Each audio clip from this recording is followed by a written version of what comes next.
محترم بزرگان دین، نوجوان ساتھیوں، پردہ نشین خواتین اسلام یعنی ماں اور بہنوں، عزیز بچوں،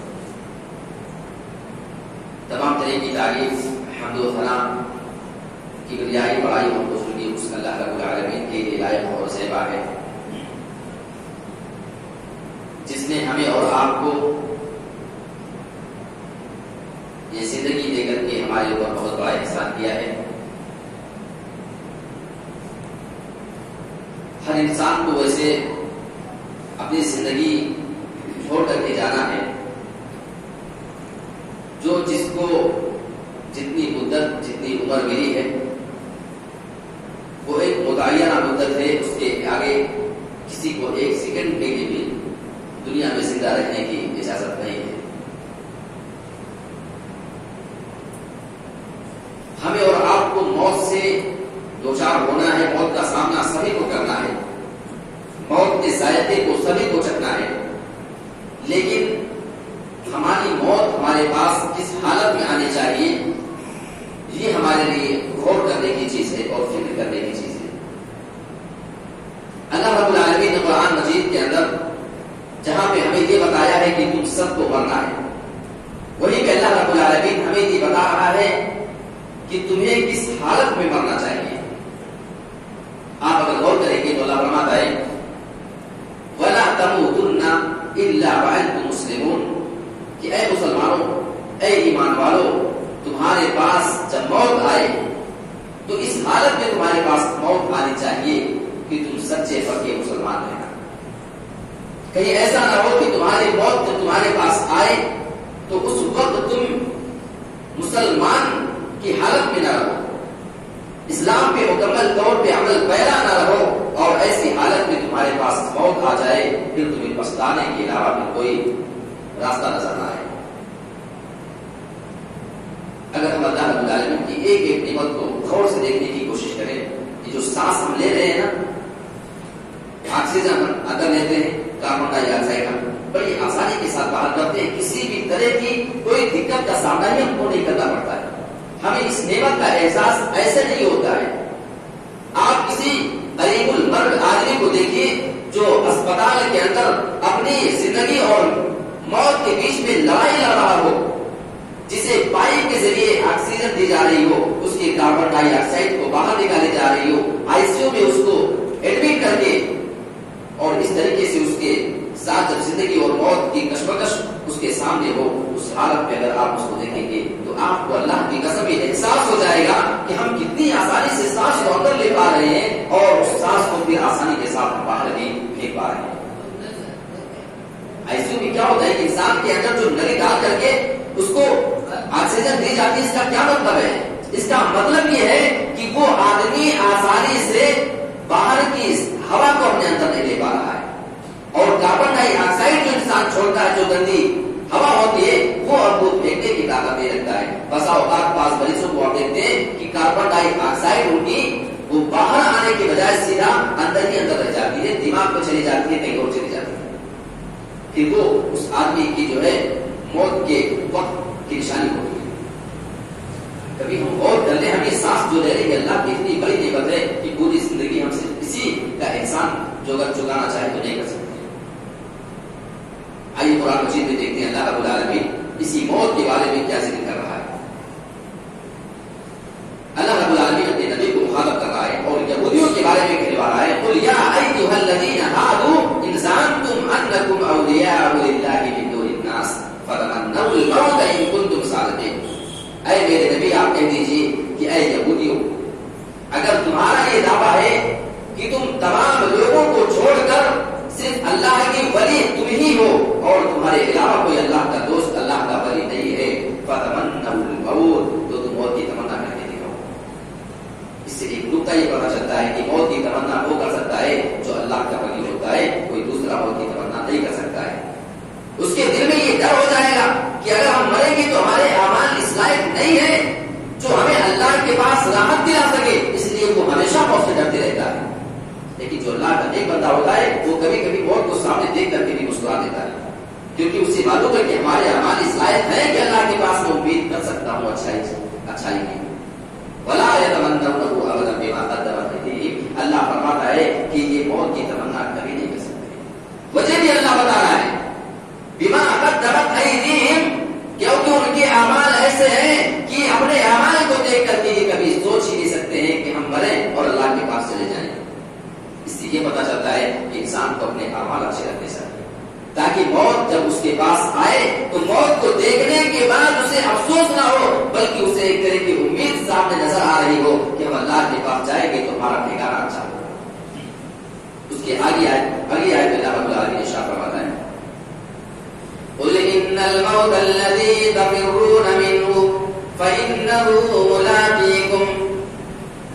اے میرے نبی آپ فرما دیجئے ان الموت الذي تفرون منه، بے شک وہ موت جس سے تم بھاگ رہے ہو، جس سے راہ فرار اختیار کر رہے ہو، جس سے تم اپنے آپ کو بچانا چاہتے ہو، تفرون منه فانه ملاقيكم، وہ تم سے ملاقات کر کے رہے گی. ملاقات کس کو کہتے ہیں؟ اگر آپ کسی سے فون پہ بات کریں تو اس کو ملاقات نہیں کہا جائے گا. ملاقات تو اس موقع پہ بولا جائے گا جب آپ کسی سے آمنے سامنے ملاقات کر کے آئے، وہ آپ کے روبرو، آپ اس کے سامنے موجود، اس وقت ملاقات کہا جاتا ہے. یہی جملہ اللہ رب العالمین نے موت کے لیے استعمال کیا ہے فَإِنَّهُ مُلَاقِيكُمْ، وہ تم سے ملاقات کر کے رہے گی، یعنی اس کے تم سامنے آ جاؤ گے اور وہ تمہارے سامنے آ جائے گی. یہ ملاقات کا مطلب ہوتا ہے جب تم اس سے ملاقات کر لو گے موت تمہارے پاس آ جائے گی. فَإِنَّهُ مُلَاقِيكُمْ ثُمَّ تُرَدُّونَ إِلَىٰ عَالِمِ الْغَيْبِ وَالشَّهَادَةِ، پھر تم اس ذات کی طرف لوٹائے جاؤ گے جو حاضر چیزوں کو بھی جاننے والا ہے اور غیب کو بھی جاننے والا ہے. یعنی تمہارے اعمال دنیا میں لوگوں کی نظر میں چھپے ہیں، تم کتنے اچھے ہو کتنے برے ہو کوئی نہیں جانتا ہے، لیکن جب تم اللہ رب العالمین کے پاس چلے جاؤ گے وہ تمہارے ایک ایک عمل کو جانتا ہے. فَيُنَبِّئُكُم بِمَا كُنتُمْ تَعْمَلُونَ، جو بھی چھوٹا سا نیک عمل تم دنیا میں کیا کرتے تھے، لوگوں سے چھپ کر کے تم چھوٹی سی جو برائی کیا کرتے تھے، ہر چیز کی تمہیں خبر دے دے گا اللہ رب العالمین. تمہارے اعمال کا تم کو بدلہ دیا جائے گا. اس آیت کریمہ کے اوپر ہم غور کریں کہ ہمیں اندازہ ہوگا کہ ایک دن ہمیں بھی کسی موت سے ملاقات کرنا ہے. کبھی آپ نے بھی تو کسی مرتے ہوئے آدمی کو سامنے سے دیکھا ہوگا، یا ایسا ہو سکتا ہے کہ 10 منٹ پہلے آپ کسی کو دیکھ کر کے واپس آئے، فوراً فون آ گیا کہ اس کا انتقال ہو گیا. وہی موت ہوتی ہے جو اس سے ملاقات کر لیتی ہے. اور اس ملاقات کے بعد ابھی سارے لوگ اس سے ملاقات کر رہے ہوتے ہیں، وہ سب کو پہچانتا ہے، سب کو دیکھتا ہے، دعا سلام بھی کرتا ہے، لیکن جب موت اس سے ملاقات کر لیتی ہے اس کے بعد وہ آدمی کسی سے ملاقات کے قابل نہیں رہ جاتا ہے. یہ فرق ہے موت کی ملاقات کرنے میں. اسی موت کے بارے میں کسی شاعر نے کہا تھا الموت قدح کل نفس شاہد، موت ایک ایسا پیالہ ہے، ایک ایسا جام ہے جس پیالے کو ہر آدمی کو پینا ہی پینا پڑے گا، کوئی نہیں پینا چاہتا. اللہ کی قسم موت کے قریب کوئی جانا نہیں چاہتا ہے، لیکن تعجب یہ ہے کہ چاہو نہ چاہو لیکن ہر آدمی کو اس کو پینا ہی پڑتا ہے، اسے نوش کرنا پڑتا ہے. والقبر باب كل نفس داخل، اور قبر ایک ایسی منزل ہے، ایک ایسا دروازہ ہے جس دروازے سے ہر آدمی داخل ہوگا، ہر آدمی کو داخل ہونا ہی پڑے گا. قبر کی بات یاد آ گئی. حضرت عثمان غنی رضی اللہ تعالیٰ عنہ کا معاملہ آپ اٹھا کر کے دیکھنا. آج ہم بھی تو قبروں کی زیارت کرتے ہیں، آج ہمارے یہاں بھی قبرستان ہے، آتے جاتے ہیں، لیکن ہمارے دل میں کوئی فرق نہیں پڑتا. حضرت عثمان غنی رضی اللہ تعالیٰ عنہ جو کہ 4 خلیفہ میں سے ایک خلیفہ تھے اور بہت ہی زیادہ بشارت ان کے بارے میں اللہ کے نبی نے دنیا میں سنائی ہے کہ عثمان تم جنتی ہو.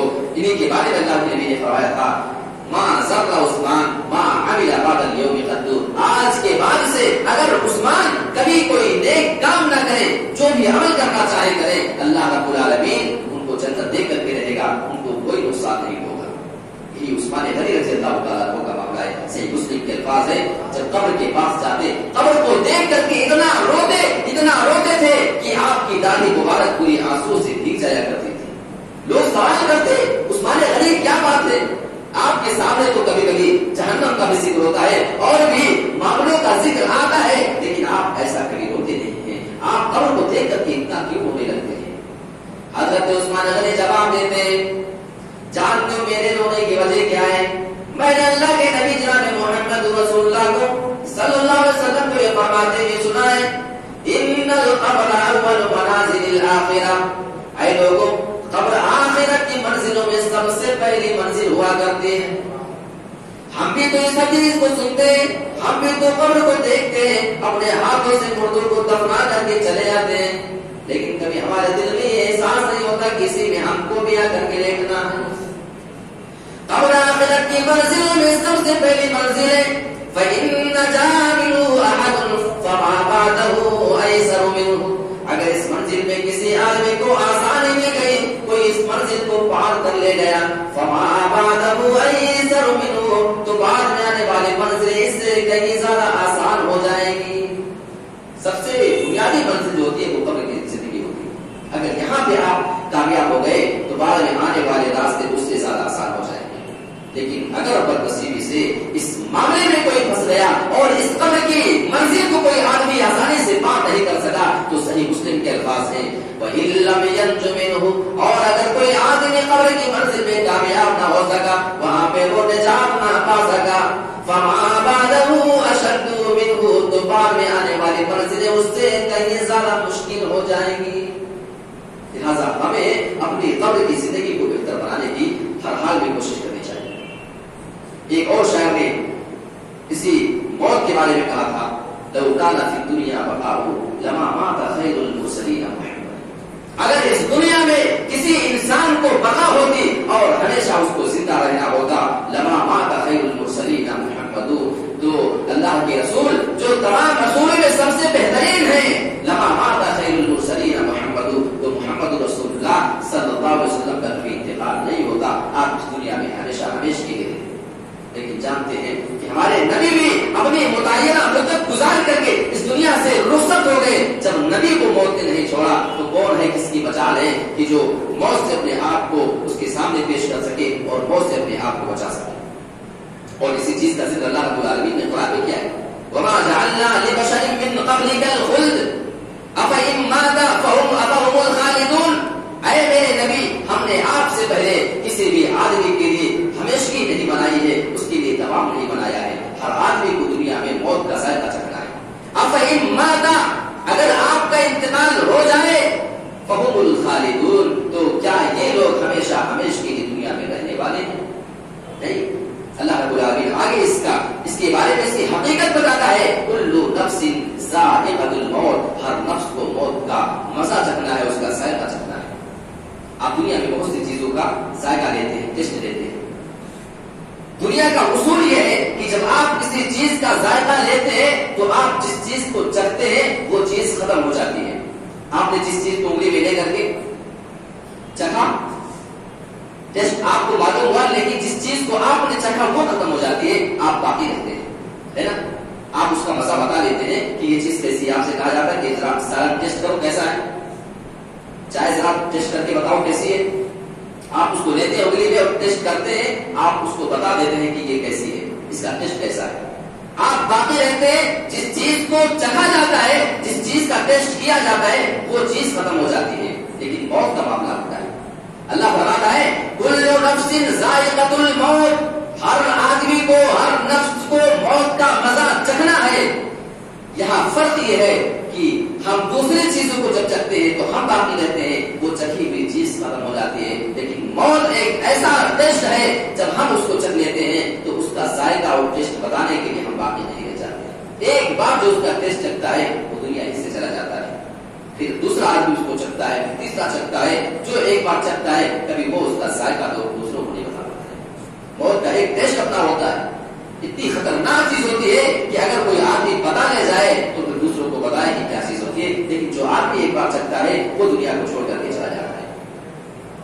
اور ایک بات یہ یاد رکھیے کہ موت سے کسی بھی آدمی کو فرار نہیں ہے۔ حضرت موسیٰ علیہ السلام کے بارے میں آتا ہے، صحیح بخاری مسلم کی حدیث ہے کہ جب ان کے پاس موت کے فرشتے کو بھیجا گیا تو نکالنے کے لیے، تو ان کے پاس جب آیا تو حضرت موسیٰ علیہ السلام نے اتنا زوردار تماچا اس کو مارا تھا کہ اس کی آنکھ نکل آئی تھی۔ آگے بھاگے اللہ کے پاس گئے کہ اللہ رب العالمین کس کے پاس تو نے مجھے بھیج دیا، اور جلالی قسم کی آدمی تھی حضرت موسیٰ علیہ السلام۔ اس کے پاس بھیج دیا، وہ تو موت کا خواہش مند ہی نہیں ہے، وہ مرنا نہیں چاہ رہا ہے۔ اللہ رب العالمین نے دوبارہ بھیجا کہ ٹھیک ہے جاؤ اور حضرت موسیٰ سے کہہ دینا کہ ایک بیل کی پشت پر اس کی پیٹھ پر اپنے ہاتھ کو رکھے، جتنے بال ان کے ہاتھ کے نیچے آ جائیں گے ہر بال کے بدلے ان کو 1 سال اور جینے کے لیے دے دیا جائے گا۔ آئے بتایا گیا۔ حضرت موسیٰ علیہ السلام سوال کرتے ہیں، اے اللہ اگر میں ایسا کرتا ہوں ہر بال کے بدلے میں 1 سال مجھے زیادہ دے دیا جائے گا جینے کے لیے، لیکن جب وہ مدت ختم ہو جائے گی پھر کیا ہوگا؟ جواب ملتا موسیٰ اس کے بعد پھر تمہیں موت آ جائے گی۔ حضرت موسیٰ علیہ السلام جب اسے سنتے ہیں تب اپنے رب سے کہتے اللہ پھر تو مجھے موت اسی وقت منظور ہے جب اس کے بعد بھی مجھے مرنا ہے، بچنا نہیں ہے، پھر چاہے بعد میں موت آئے یا ابھی آ جائے پھر کیا فرق پڑتا ہے، میں تو یہ گمان کر رہا تھا کہ موت سے میں بچ جاؤں گا۔ یہ ایسے نبیوں کا حال ہے۔ حضرت موسیٰ کے بارے میں صحیح بخاری مسلم کے الفاظ بتا رہے ہیں کہ ان کو بھی موت نے کبھی چھوڑا نہیں۔ ہمارے نبی جناب محمد رسول اللہ صلی اللہ علیہ وسلم کو بھی موت نے نہیں چھوڑا، اور موت کے وقت آپ کو بھی پریشانی ہوئی تھی۔ حضرت عائشہ رضی اللہ تعالیٰ بیان کرتی ہیں کہ اللہ کے نبی میرے دان پہ اس طرح کر کے لیٹے ہوئے تھے اور موت کی تکلیف کی وجہ سے سامنے پیالے میں پانی رکھا ہوا ہے، آپ اپنے ہاتھ کو اس پیالے میں بار بار ڈبو رہے تھے اور اس پانی کو کبھی اپنے چہرے پہ اپنے سینے پہ مل رہے تھے، اور آپ کی زبان سے یہ جملہ نکل رہا تھا، مارے تکلیف بھی آپ کی زبان سے یہ جملہ نکل رہا تھا، ان للموت سکرات، اے لوگ موت کے لیے بڑی پریشانیاں ہیں، موت کے لیے بڑی تکلیف ہو کرتی ہے۔ ہمارے نبی کو بھی موت کی وقت ہے، لہٰذا ہمیں اس موت سے اپنے آپ کو بچانے کی ہر ممکن کوشش کرنی چاہیے۔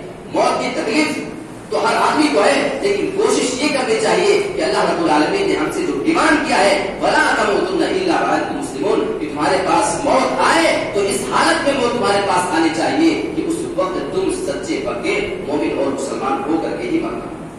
اور اسی موت کے بارے میں آج اگر آپ بیٹھے ہیں اس حال میں، اگر آپ زندہ ہیں تو اس کا مطلب یہ ہے کہ ابھی آپ کی موت کا ٹائم نہیں آیا ہے، ورنہ کتنے لوگوں کو دیکھا گیا ہے بیچارے بولتے بولتے چل گئے، کھڑے میں بات کر رہے محفل میں یہ ختم، بیٹھے ہوئے محفل میں اچانک پتا چلا کہ صاحب کا انتقال ہو گیا۔ اس کا مطلب یہ ہوا کہ اس آدمی کا جو ٹائم ملا تھا اس کو، وہ ٹائم اس کا اوور ہو چکا ہے، ختم ہو چکا ہے۔ اسی چیز کو اللہ رب العالمین قرآن میں بیان کرتا ہے، وَلَن يُؤَخِّرَ اللَّهُ نَفْسًا إِذَا جَاءَ أَجَلُهَا، جب کسی آدمی کی موت کا ٹائم آ جاتا ہے، وہ وقت اس کا آ جاتا ہے، تو پھر اس آدمی کو ذرہ برابر بھی 1 سیکنڈ کے لیے بھی مہلت نہیں دی جاتی ہے جب اس کی موت کا ٹائم قریب آ جاتا ہے۔ اور کسی انسان کو یہ معلوم ہے کہ وہ کہاں مرے گا، ورنہ انسان کہیں اگر باہر ہوگا تو آ کر کے اپنے گھر پہ آ جائے گا کہ مرنا ہے تو اپنے گھر پہ مرو۔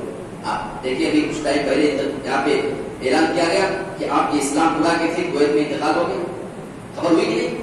کسی بھی آدمی کو یہ معلوم ہی نہیں ہے کہ وہ آدمی کہاں پہ مرے گا۔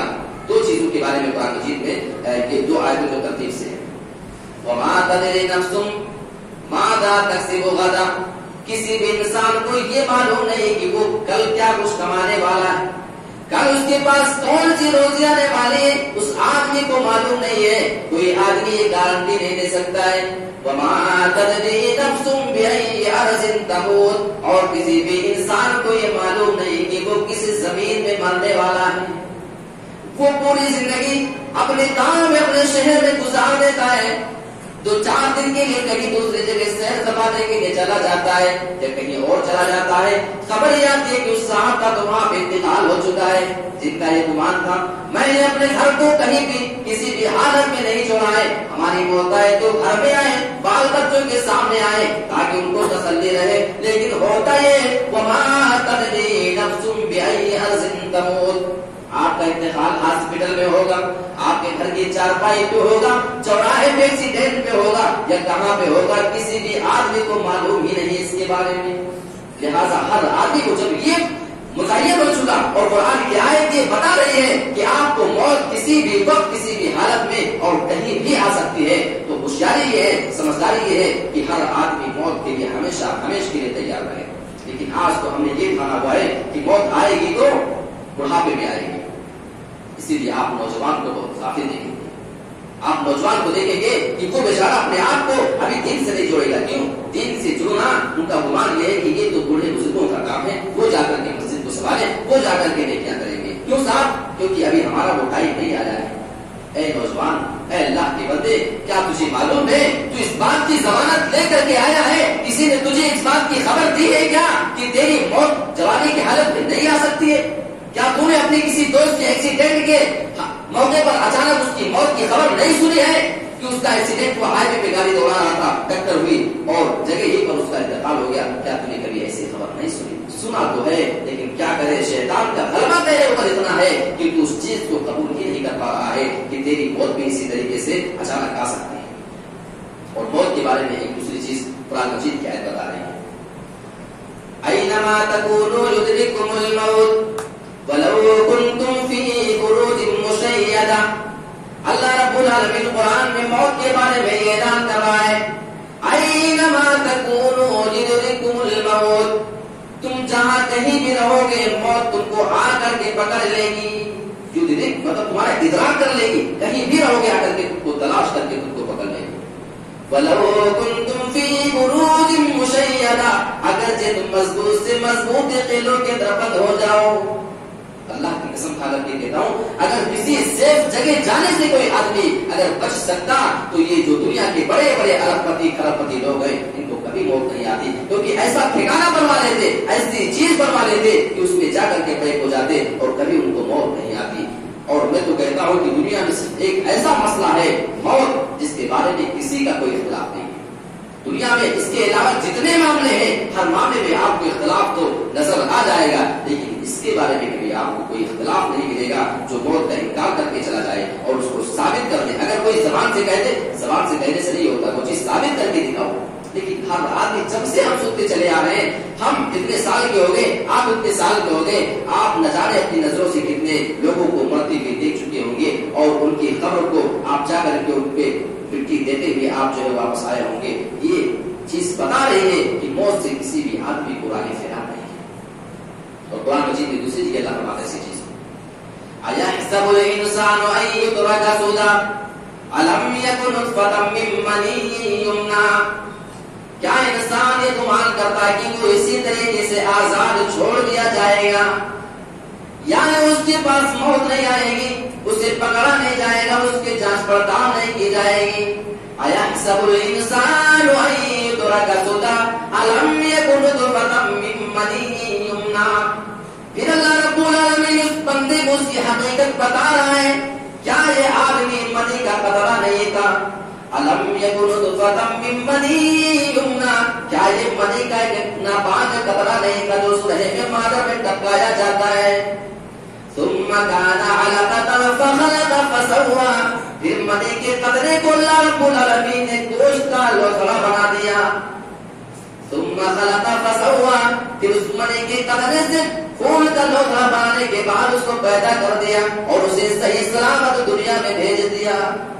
ہر آدمی اپنی حقیقت پہ غور کر لے کہ کہاں سے کہاں انسان کو اللہ رب العالمین پہنچا دے گا. الیس ذلک بقادر علی ان یحیی الموتى. اللہ ایک سوال کر رہا ہے کہ کیا جو ذات تمہیں منی کے اس قطرے سے پیدا کر سکتی ہے، کیا وہ اس بات پر قادر نہیں ہے کہ تمہیں مرنے کے بعد دوبارہ زندہ کر دے؟ بالکل اللہ رب العالمین اس چیز پر قادر ہے. جب ہم پیدا نہیں ہوئے تھے تو ہمارا کوئی سمبل نہیں تھا، ہمارا کوئی ایسی کوئی تصویر نہیں تھی کہ ہم کو اس شکل میں آنا ہے. جب کوئی چیز نہیں تھی اس حالت میں اللہ رب العالمین نے ہم کو پیدا کر دیا. تو اگر ہم مر جائیں تو مرنے کے بعد دوبارہ پیدا کر دینا یہ تو اللہ رب العالمین کے لیے اور زیادہ آسان کام ہے. حالانکہ اللہ کے لیے آسان پہلی بار بھی پیدا کرنا وہ مشکل نہیں، لیکن اس کے مقابلے یہ کام تو اور بھی زیادہ آسان ہے. یہ انسان کو پیدا کرنا تو چھوڑیے، اللہ رب العالمین اس بات پر بھی قادر ہے کہ انسان کے یہ انگلی کا جو کور ہوتا ہے نا، انامل جس کو عربی میں کہا جاتا ہے، اس کو بھی اللہ رب العالمین چھوڑنے میں قادر ہے. ایحسب الانسان ان لن نجمع العظام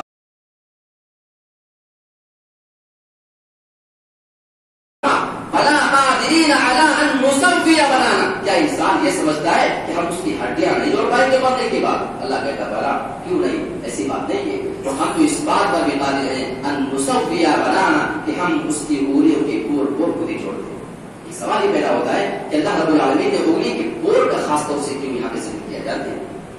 کیونکہ انگلی کا پور جو ہوتا ہے، یہ جو فگر، یہ کبھی بھی دنیا میں ایک دوسرے کا میچ نہیں کرتا ہے. کروڑوں اربوں کروڑ نہ جانے کتنی تعداد آئی اور موجود ہے، نہ جانے جانے کتنے لوگ آئیں گے، لیکن کسی کا کبھی فکر پرنٹ آپس میں میچ نہیں کرتا ہے. اسی لیے لوگوں کے سائن اور سگنیچر پہ اتنا بھروسہ نہیں کیا جاتا ہے جتنا بھروسہ آپ کے اس فکر پرنٹ پر کیا جاتا ہے.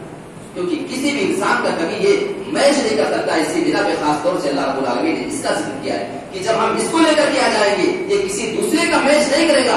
آپ یہ نہیں کہہ سکتے ہو نہیں یہ انگلی کا بورڈ شاید کسی دوسرے کا لا کر کے فٹ کر دیا. نہیں، وہ تیری ہے. اس کی دلیل یہ ہے کہ دنیا میں کسی آدمی کی یہ انگلی کبھی میچ نہیں کرتی تھی، اس کا فکر کسی دوسرے سے نہیں ملا کرتا تھا. اسی بنا پہ اللہ رب العالمین نے خاص طور سے اس کا ذکر کیا. اور اللہ رب العالمین مسلموں کے بارے میں ایک چیز بتا رہا ہے کہ موت تو ویسے سارے لوگوں کے پاس آئے گی، لیکن جو برے لوگ ہوں گے جب وہ اپنے پاس موت کے فرشتوں کو دیکھ لیں گے تو ان کا عالم کیا ہوگا. وَلَوْ تَرَىٰ إِذِ الْمُجْرِمُونَ نَاكِسُو رُءُوسِهِمْ عِندَ رَبِّهِمْ. کاش کہ آپ مسلموں کو جو اللہ کا انکار کرنے والے لوگ ہیں، جو ظلم کرنے والے لوگ ہیں، آپ ان کو دیکھیے جب وہ اپنے پاس موت کے فرشتے کو دیکھتے ہیں. وہ اپنے چہرے کو بالکل بنا لیتے ہیں، ان کے چہرے پہ سیاہی چھا جاتی ہے. نَاكِسُو رُءُوسِهِمْ عِندَ رَبِّهِمْ. اور اپنی زبان سے یہ کہہ رہے ہوتے ہیں ربنا ابصرنا، اے ہمارے پروردگار تو ہم کو مہلت دے دیں. ربنا ابصرنا وسمعنا فرجعنا نعمل صالحا انا موقنون. اے ہمارے رب تو ہم کو مہلت دے دیں، ہم دنیا میں جا کر کے سنیں گے، ہم عمل کریں گے، ہم لوٹ کر کے آئیں گے، تیرے پاس ساری چیزوں پہ بھروسہ کر کے آئیں گے، ایمان لے کر کے آئیں گے.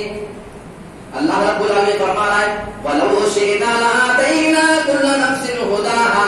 اگر ہم چاہیں تو ہر نفس کو مہلت دے دیا کریں. وَلَٰكِنْ حَقَّ الْقَوْلُ مِنِّي لَأَمْلَأَنَّ جَهَنَّمَ. لیکن ہمارے پاس یہ بات تو حق ہو چکی ہے کہ ہم جہنم کو بھر کر کے رہیں گے. اور جہنم کن سے بھرے گی؟ جہنم انہیں مشرک لوگوں سے، انہیں غلط کام کرنے والے لوگوں سے بھرے گی.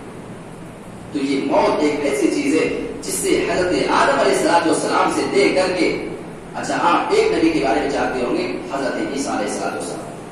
صرف ایک نبی ابھی ایسے ہیں جن کو ابھی موت نہیں آئی ہے، ان کو زندہ آسمان میں اٹھا لیا گیا ہے، لیکن پھر ان کو دوبارہ دنیا میں بھیجا جائے گا. وہ بھی آئیں گے دنیا میں، نبی صلی اللہ علیہ وسلم کے فرمان کے مطابق اپنی زندگی گزاریں گے، اس کی دعوت دیں گے اور ان کو بھی موت آ جائے گی. اس بات کی دلیل ہے کہ اگر کسی نبی کو، صرف ایک نبی حضرت عیسیٰ کو اللہ نے بھی آسمان میں زندہ اٹھایا ہے، لیکن وہ بھی آئیں گے اور اپنی متعینہ مدت جو ان کی ہے اس کو گزارنے کے بعد ان کا بھی انتقال ہو جائے گا. اس سے پتہ یہ چلا کہ دنیا میں جہاں بہت سارے معاملے میں اختلاف ہے، آپ ہر کسی معاملے میں اختلاف ضرور پائیں گے، لیکن موت ایک ایسی چیز ہے جس میں بڑے سے بڑے سائنسداں اپنے آپ کو سرنڈر کر دیتے ہیں، جن کا دعویٰ یہ ہے کہ ہم ترقی کی انتہا کو پہنچ چکے ہیں. لیکن آج تک کسی اس ترقی کے پہنچنے میں بھی کسی آدمی نے موت کا انکار نہیں کیا، کیونکہ روح ایک ایسی چیز ہوتی ہے. انسان، اچھا ایک بات آپ بتائیے، ہر انسان دنیا میں سوتا ہے. اگر کسی کو سونے کی دعا یاد ہے تو ہر آدمی اگر دعا پڑھ کے جب سوتا ہے، آپ اس کی معنی مفہوم پر کبھی غور کر لیجیے. آپ کیا دعا پڑھ کے سوتے ہیں؟ اللہم بسمک اموت و احیا. جب آپ سونے جاتے ہیں تو گویا آپ اللہ سے کہہ رہے ہوتے ہیں اللہم بسمک اموت و احیا، اے اللہ میں تیرے نام پر مرتا ہوں، تیرے نام پر زندہ ہوتا ہوں. یعنی جب آپ سونے جا رہے ہوتے ہیں آپ کو یہ معلوم نہیں ہے کہ میں سو رہا ہوں، اس کے بعد پھر میں اٹھوں گا یا نہیں اٹھوں گا. اسی لیے آپ بھی کہتے ہیں میں اللہ کے نام پہ مرتا ہوں، اللہ کے نام پر جیتا ہوں. سونے کے بعد اٹھ کر کے جو آپ دعا پڑھتے ہیں الحمدللہ الذی احیانا بعد ما اماتنا، تمام تعریف اس اللہ رب العالمین کے لیے ہے. الذی احیانا بعد ما اماتنا، جو مارنے کے بعد دوبارہ ہم کو زندہ کر دیا ہے. یعنی انسان جب مر جاتا ہے، سو جاتا ہے، سونے کی حالت میں گویا کہ وہ مرا ہوا ہوتا ہے، اس کی روح اس کے جسم سے نکل چکی ہوتی ہے. اسی بنا پہ آپ یہ دعا پڑھتے ہیں الحمدللہ الذی احیانا بعد ما اماتنا. میں سو گیا تھا، سونے کی حالت میں گویا کہ میں مرا ہوا تھا، اس کے بعد اللہ رب العالمین نے مجھے زندہ کر دیا، اٹھا دیا دوبارہ. اس بات پہ آپ یہ اللہ کی تعریف کرتے ہیں. وَإِلَيْهِ النُّشُورُ، ابھی تو میں زندہ ہو گیا ہوں، ابھی تو مجھے اللہ رب العالمین نے سونے کے بعد زندہ کر دیا ہے، لیکن وَإِلَيْهِ النُّشُورُ، ہمیں جانا اسی کی طرف ہے پلٹ کر کے. آج اٹھ گیا ہوں تو کبھی ہو جاتا ہے، اس دعا کا مطلب ہے آپ ساری دعائیں پڑھتے ہیں لیکن کبھی آپ اس کی باریکی میں جا کر کے غور نہیں کر پاتے ہیں. اگر صرف دعائیں جو آپ روزانہ پڑھا کرتے ہیں اس پہ اگر سنجیدگی سے غور کر لیں تو آپ کے ذہن میں وہ بات ایسے بیٹھے گی. صبح شام جب آپ یہ دعا پڑھتے رہیں گے تو آپ کے دل میں کہیں نہ کہیں وہ موت کی چیز بےوست ہو جائے گی, پھر وہ ذہن سے آپ کے کبھی نکلے گی نہیں. تو یہ چند باتیں میں نے آپ کے سامنے موت کے حوالے سے رکھی ہے. اور ابھی میں جو کر گیا ہوا تھا, میرے خالو کی طبیعت کافی خراب تھی, کینسر کا معاملہ تھا. میرا ارادہ یہ تھا کہ میں جاؤں گا اور ایک دن آنے جانے کا اور اس کے بعد 2 دن عیادت کر کے واپس آ جاؤں گا. مجھے بالکل بھی اس بات کا اندازہ نہیں تھا کہ میں جس آدمی کی عیادت کے لیے جا رہا ہوں مجھے اس کی مٹی دے کر کے آنی پڑے گی اور اس کا میری نظروں کے سامنے انتقال ہو جائے گا, اور مجھے یہ صدمہ بھی برداشت کر کے آپ کے پاس آنا پڑا ہے. میں اللہ رب العالمین سے دعا کرتا ہوں کہ جتنے بھی لوگ اس دنیا کو چھوڑ کر کے جا چکے ہیں اللہ تو ان سب کی قبر کی منزلوں کو آسان کر دے. دنیا میں ان سے چھوٹی بڑی جانے انجانے میں جو بھی غلطی جو بھی لغزش ہوئی ہے اللہ تو ان کی بشری لغزشوں کو معاف کر کے ان کی نیکیوں کا ان کو بہترین صلہ دے اور ان کے لیے قبر کی منزلوں کو تو آسان کر دے. کیونکہ اگر قبر کی منزل آسان ہے تو بعد کی منزل بھی آسان ہے. قبر کی منزل اگر کہیں خدا نخواستہ خراب ہو گئی تو بعد میں آنے والی منزل بھی کہیں زیادہ مشکل ہوتی چلی جائے گی. اور ان سارے لوگوں کی موت سے اللہ رب العالمین تو ہم تمام لوگوں کو بھی یہ سبق سیکھنے کی توفیق عطا فرما کہ موت جب اتنی اچانک آ جاتی ہے کہ ہمیں گمان تک نہیں ہوتا ہے, ہم یہ سوچ کر کے جاتے ہیں کہ پھر واپس آئیں گے پھر انشاءاللہ ملاقات ہو جائے گی, لیکن نہیں, ان کی ملاقات کا وقت تو موت سے آ چکا تھا. پھر ہماری ان سے ملاقات دوبارہ کیسے ہوتی؟ ہمیں ان سارے لوگوں کی موتوں سے اپنے آپ کو سنبھالنے کی توفیق عطا فرما. جو لوگ ہمیں سے بیمار ہیں اللہ ان کی دوا میں تو شفا عطا فرما. ایک مسئلہ یہاں پہ جو ایک بار میں نے اچانک جلدی میں کہا تھا کہ دوا کھاتے وقت بہت سارے لوگ کنفیوز ہو گئے تھے کہ دوا کھاتے وقت بہت سارے لوگ پوچھ چکے, اس کے لیے میں ریپیٹ کر دے رہا ہوں. میں نے کہا تھا کہ بعض لوگ یہ کہتے ہیں کہ دوا کھانے کے وقت بسم اللہ نہیں کرنا چاہیے, ٹھیک ہے, کیونکہ بسم اللہ کریں گے تو بیماری میں برکت ہوگی. ایک مسئلہ ہے. تو کیا دوا کھائیں گے تو بسم اللہ کریں گے یا نہیں کریں گے؟ تو اس کا مسئلہ یہ ہے کہ دوا کھائیں یا کوئی اور چیز کھائے پیے, ہر حال میں آپ کو بسم اللہ کرنا ہے. دوا کھائیے آپ بسم اللہ کر کے. بعض لوگ کہتے ہیں کہ کھائیں گے تو بیماری میں برکت ہوگی. بیماری میں برکت نہیں ہوگی بلکہ آپ کی دوا میں برکت ہوگی. مثال اس کی میں نے یہ دی تھی کہ آپ جب کھانا کھاتے ہیں بسم اللہ کرتے ہیں تو برکت کس میں ہوتی ہے؟ جو چیز آپ کھاتے ہیں اس میں برکت ہوتی ہے, آپ کی بھوک میں نہیں. تو اسی طریقے سے جب آپ بسم اللہ کر کے دوا کھائیں گے تو جو دوا آپ کھا رہے ہیں اس میں شفا ہوگی, اس میں برکت ہوگی, آپ کی بیماری میں نہیں. تو یہ ایک مسئلہ تھا. اللہ رب العالمین ہم تمام لوگوں کو دین کی صحیح سمجھ عطا فرما, ہمیں اپنی موت کو کثرت سے یاد کرنے اور اس کی تیاری دنیا میں کرنے کی توفیق عطا فرما. آمین. وآخر دعوانا ان الحمد للہ رب العالمین.